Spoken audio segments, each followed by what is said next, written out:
আসসালামু আলাইকুম রহমতুল্লাহ বারাকাতু। সামনে নির্বাচন হয়তো ফেব্রুয়ারিতে হবে।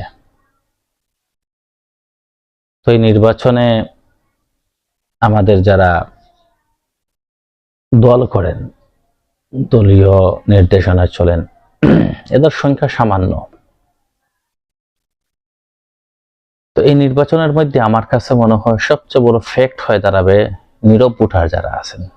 যে সমস্ত ভোটাররা কাকে ভোট দেবে তারা এখনো পর্যন্ত জাস্টিফাই করতে পারে নাই, এখন পর্যন্ত তারা সিদ্ধান্ত নেয় নাই, এবং ওই নির্বাচন নিয়ে তাদের অন্তরের মধ্যে কোনো একটা আগ্রহ নাই। ওদের চিন্তা চেতনা হলো যে নির্বাচন যখন আসবে, সময় আসলে দেখব যে সুন্দর বক্তব্য দিবে, যে মানুষের কাছে ভালো হওয়ার চেষ্টা করবে, তাকে অতীত নিয়ে একটু গবেষণা করব, যার কর্ম পদ্ধতি অতীতে ভালো ছিল, যে ইসলামের সাথে মাইন্ডেড আছে, এরকম হয়তো বর্তমান এই নীরব ভোটাররা চিন্তা করতেছে, তরুণ প্রজন্মরা।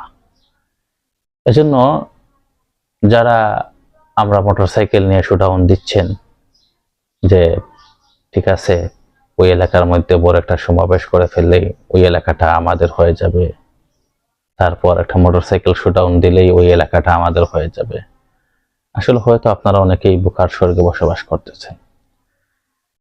এজন্য উচিত হলো এখন যে সামনে নির্বাচনটা ফেয়ার হয়, তাহলে নীরব ভোটার যারা আছে, যারা কোনো রাজনীতির সাথে সম্পৃক্ত নয়, ওই সমস্ত ব্যক্তিদের সাথে কানেক্ট হওয়া, ওই সমস্ত ব্যক্তিদের চাহিদাগুলো কি সেটা বোঝা, তারা কোন ধরনের এমপি মনোনীত করতে ইচ্ছুক ওই বিষয়গুলো নোট করা। যারাই এই বিষয়ের উপর চোখ রাখবে, এই বিষয়ে কাজ করবে, আমার কাছে মনে হয় ওরাই নির্বাচিত হবে। তবে হ্যাঁ, এখন বাংলাদেশের মানুষ অনেক চিন্তাশীল। হ্যাঁ, গ্রাম অঞ্চলে অনেক মানুষ হয়তো টাকার বিনিময়ে ভোটটাকে বিক্রয় করে দিতে পারে, কিন্তু আলহামদুলিল্লাহ অতীতের তুলনায় বাংলাদেশের মানুষ এখন অনেক চিন্তাশীল। হয়তো মুখে একটা বলবে, কিন্তু নির্বাচনের গড়ের মধ্যে যখন তারা প্রবেশ করবে ভোট দেওয়ার করে, ওই জায়গায় হয়তো মুখে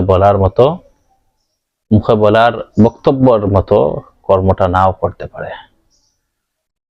এজন্য আমাদেরকে জনগণের নেতা হওয়ার, জনগণের এমপি হওয়ার মনমানসিকতা যেন রব্বুল আলামিন দান করেন।